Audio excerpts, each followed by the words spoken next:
estaremos hablando del tema enfocado en el uso racional de las plantas medicinales. Nos está acompañando el doctor Miguel Alberto Gutiérrez Nava, que es doctor en general, especialista en herbolaria, y nos puede resolver algunas dudas. ¿Cómo está, doctor? Muy bien, muchas gracias y gracias por la entrevista. Gracias. Bueno, para empezar la primera pregunta introductoria, es importante que sepamos que las plantas medicinales tienen el objetivo de aliviar algunos síntomas y curar enfermedades o prevenirlas. ¿Nos podría decir al respecto sobre este tema? Sí, de hecho la herbolaria se ocupa más como preventiva que curativa o resolutiva. Inclusive podemos mencionar que la herbolaria se ocupa más para trastornos leves a moderados, que la herbolaria sí tiene un margen terapéutico, pero únicamente en trastornos leves a moderados. Ya graves, mejor buscamos otra alternativa.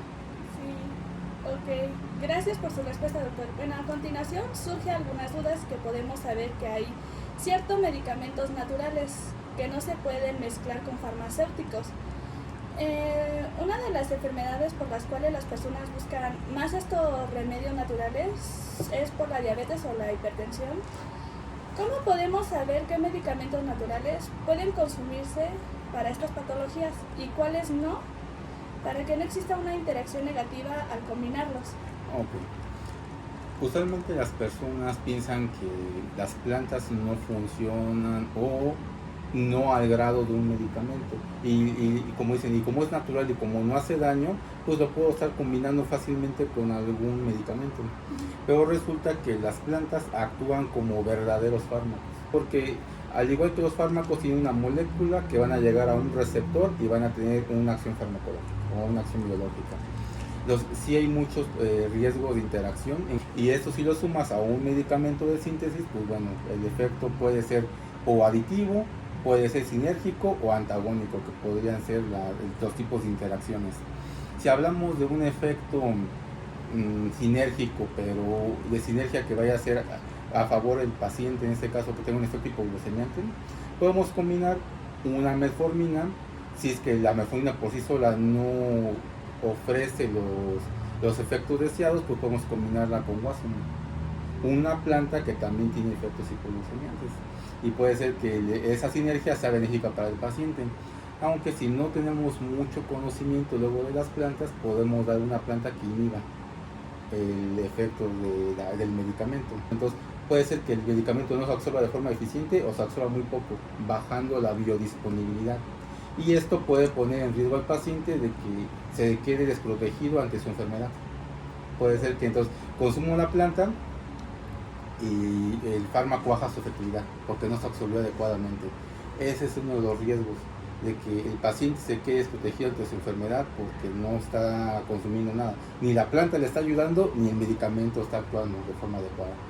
Entonces, y eso pasa mucho en las personas diabéticas y las personas hipertensas. Gracias por su respuesta, doctor. Bueno, también los remedios naturales son algo que se ha transmitido de generación en generación, pero principalmente las personas suelen usar algunos tés o infusiones para enfermedades comunes como son el dolor de estómago o la gripe. ¿Qué tan favorable es seguir estas recomendaciones si no son guiadas por un experto y cómo sería su preparación para estas mismas enfermedades? Usualmente no se tienen dudas cuando se prepara una planta medicinal, porque dicen, bueno, yo voy a hacerme un tecito de manzanilla, pero no existe el té de manzanilla, no existe, porque el término té solamente hace referencia a una infusión, pero de Camellia sinensis, que es la verdadera planta del té. Entonces, si es una infusión de Camellia sinensis, entonces está bien dicho té. Si no, o es infusión o es cocción, pero no existen los tés. Ahora, nosotros tenemos el conocimiento tradicional de que, bueno, yo preparo mi plantita, la preparo ahorita y me la dejo ahí, me la tomo en un momento y la dejo reposando, y hasta la tarde me vuelvo a tomar otra tacita de té con lo mismo que ya preparé anteriormente. Dejar la planta macerar por mucho tiempo en el agua empieza a liberar sustancias tóxicas. Entonces no es bueno dejar la planta ahí. Entonces, lejos de que una planta te ayude contra un problema de dolor de estómago, puede ser que después te dé diarrea o te genere sensación de vómito o náuseas por dejar la planta por más tiempo dentro de una solución acuosa, que en este caso podría ser el famoso té o cocción. Entonces, sí hay que conocer que la planta, una vez que tú la prepares, y si vas a consumir esa infusión después, o esa cocción, fíltrala, quita la planta, no la dejes macerando. Entonces, es decir, hacemos la infusión y inmediatamente cuando se pasa de la olla o del pocillo donde se está haciendo, se pasa a colar a la taza y se puede tomar y tiramos lo que sobra de, ya sea de la manzanilla o de la hierba buena, para que no haya como interacción mala en el cuerpo. Sí, mira, si tú vas a consumir en la totalidad toda la infusión o la cocción, no hay problema que no separes la planta. Pero si tú haces 1 litro y nada más te vas a tomar una taza, lo que sobre sí tienes que colarlo para que se pueda almacenar. Y aunque tú después lo vuelvas a calentar, no pasa nada, pero ya no tiene el material vegetal ahí. ¿Es cierto que la medicina natural puede con menos efectos secundarios que la farmacológica? Ok.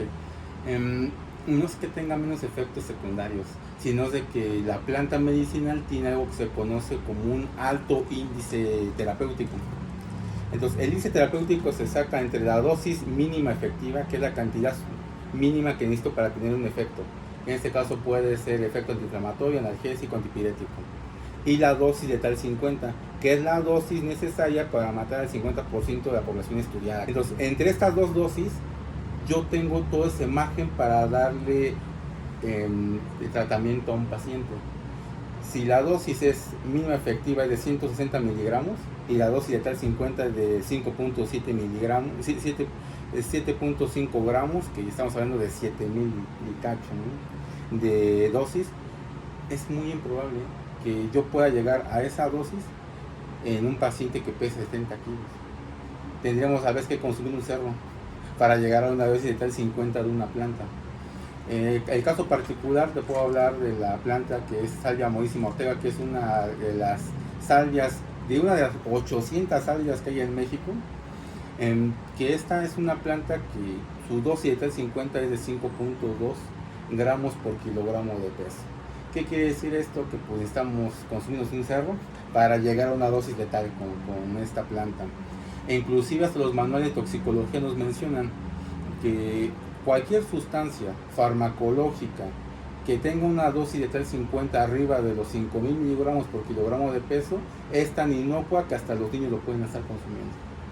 Entonces, así, las plantas medicinales usualmente tienen altos índices glucémicos, que si la dosis es 2 pulgadas, pero me pasé con otra más, o le puse 4, tal vez esté dentro del margen terapéutico y por eso no te ofrece un efecto adverso. A diferencia del medicamento, que su margen terapéutico es muy pequeño. Y al ser muy pequeño, si te pasas de la dosis, bueno, ya, problemas renales, problemas hepáticos, o me dejó ciego o sordo, como el caso de la ceftriaxona, que si cualquier enfermedad luego que tenemos de la garganta, quieren luego ceftriaxona o antibióticos, que muchos de ellos son ototóxicos y te dejan sordo, ¿no? Entonces, me quedé, ya no escucho bien, bueno, puede ser pues que te estuvieses inyectando mucho este tipo de medicamentos. Y todo originado pues porque su índice terapéutico es muy pequeño. Entonces, no es que las plantas tengan menos efectos secundarios, sino es que su índice terapéutico es enorme. Y puede ser que, aunque nos pasemos con la dosis, no haya un efecto, digamos, catastrófico en el paciente. Okay. Bueno, sería todo, doctor. Muchas gracias. No, gracias a ustedes por la invitación. Que tengan una excelente tarde. Hasta luego. Muchas gracias por su participación.